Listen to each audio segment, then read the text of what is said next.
Oke, baik. Halo semuanya, perkenalkan saya Rinangga Darmista Atianta dengan NIM 2311014 dari kampus Teknik Madira Indonesia.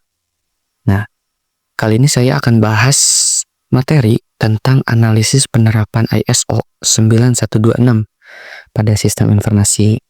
Nah, jadi topik ini tuh seru ya, karena ngomongin bagaimana kita bisa mengukur kualitas software yang enggak dari fungsinya doang, tapi juga dari sisi keandalannya, efisiensi, dan kenyamanan penggunanya juga. Nah, biar jelas, saya mulai dulu dari latar belakang. Jadi gini, di dunia teknologi sekarang, hampir semua hal itu udah menggunakan suatu sistem atau aplikasi. Nah, kadang ada sistem yang kelihatannya udah jalan nih, tapi ternyata masih ribet dipakai, sering error, atau lemot. Nah, disitulah pentingnya standar kualitas software, ya kayak ISO 9126 ini. ISO 9126 ini ngebantu banget nih untuk pengembang jadi tahu bagian mana nih dari aplikasi ini yang misalkan harus diperbaiki gitu loh. Nah, di pembahasan kali ini saya bakal jelaskan penerapan ISO 9126 ini dari 3 sistem yang emang cukup sering kita temuin. Nah, salah satunya yaitu di sistem informasi akademik atau LMS, Learning Management System. Lalu yang kedua di aplikasi e-commerce dan juga di aplikasi pemesanan tiket online. Nah, di sini kita lanjut ke tujuan pembahasannya. Biar makin nyambung, jadi tujuan yang akan saya bahas di topik ini yaitu ada yang pertama, buat mengenalkan konsep dasar ISO 9126 ini nih, standar yang dipakai untuk mengukur kualitas suatu software. Yang kedua, untuk mengetahui 6 aspek utama yang jadi patokan kualitasnya itu sendiri. Dan yang ketiga, itu untuk melihat bagaimana sih penerapan standar di dunia nyatanya gitu, atau di sistem informasinya. Kayak di yang tadi saya sebutkan, di sistem akademik, e-commerce, dan aplikasi tiket online tadi. Nah, sekarang kita bahas lebih dalam soal 6 aspek utama dari ISO 9126 ini. Jadi, di ISO 9126 ini, itu ada 6 aspek utama yang jadi tolak ukur kualitas software. Yang pertama ada functionality. Functionality ini berfokus pada apakah suatu sistem itu bisa ngelakuin fungsi yang dibutuhin pengguna gitu loh. Dan yang kedua ada reliability atau seberapa stabil sistem waktu dipakai. Jadi seberapa stabil sih ketika kita menggunakan suatu sistemnya itu tuh. Nah, dan yang ketiga ada usability atau seberapa gampang sistemnya dipahami atau dipakai oleh pengguna. Ya, user friendly lah ya. Dan yang keempat ada efisiensi, seberapa cepat sistemnya berjalan dan seberapa hemat sistem tersebut memakai sumber daya gitu loh. Lalu yang kelima ada maintainability, yaitu seberapa mudah sistem diperbarui atau diperbaiki. Dan yang terakhir ada portability, kemampuan sistem untuk dijalankan di berbagai perangkat. Misalnya dipakai di komputer tetap bisa, dipakai di HP bisa juga, atau di tablet juga bisa, dengan tampilan yang emang konsisten gitu. Nah, dari ke-6 aspek ini kita bahas dulu nih 2 yang paling sering dirasain langsung sama pengguna, yaitu ada di bagian usability dan efisiensi. Oke, saya mulai dulu dari usability ya, yaitu soal seberapa gampang dan seberapa nyaman aplikasi itu kita pakai.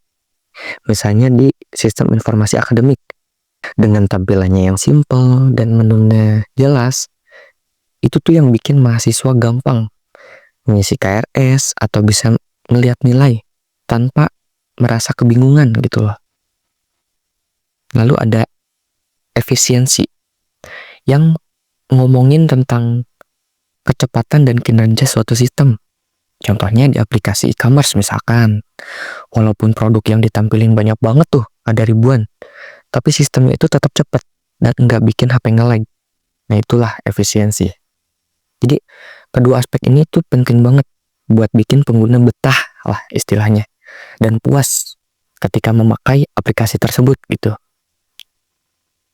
Nah selanjutnya kita masuk ke aspek berikutnya yang lebih mengarah ke pengembang, yaitu maintainability dan portability.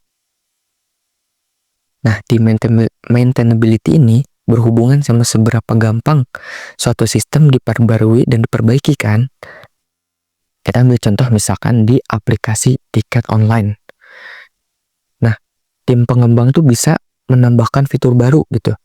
Bisa menambahkan fitur baru, ubah harga tiket, dan update jadwal tanpa bikin sistemnya itu error. Nah, itulah si maintainability ini. Bisa update, bisa mengontrol lah dengan gampang diperbaruinya. Lalu selanjutnya ada portability, yaitu kemampuan aplikasi ketika sedang dipakai di berbagai perangkat. Contohnya,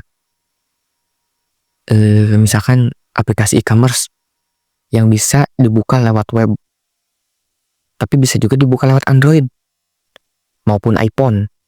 Nah, tapi tampilannya itu tetap rapi, fiturnya tetap sama, tetap bikin pengguna betah. Tadi balik lagi ke dua aspek sebelumnya. Nah, dua aspek ini tuh bikin sistem tetap fleksibel dan bisa menyesuaikan diri sama perkembangan teknologi yang emang cepat banget kan sekarang. Oke, itu tadi lah. Dari sini kita udah bahas semua aspeknya. Sekarang tinggal kita simpulkan nih, biar makin jelas ya. Nah, kalau disimpulin, si ISO 9126 ini tuh penting banget untuk mengukur kualitas software secara menyeluruh. Keenam aspeknya itu saling terhubung lah istilahnya. Mulai dari fungsi, keandalan, kenyamanan, efisiensi, sampai ke pemeliharaan. Itu juga sampai kemampuan dijalani di berbagai platform kan, tadi yang terakhir. Itu tuh tetap kayak menyambung gitu, kayak mengalir itu. Nah, dengan standar ini, pengembang bisa tahu nih gimana caranya bikin sistem yang stabil, efisien, dan enak dipakai sama pengguna.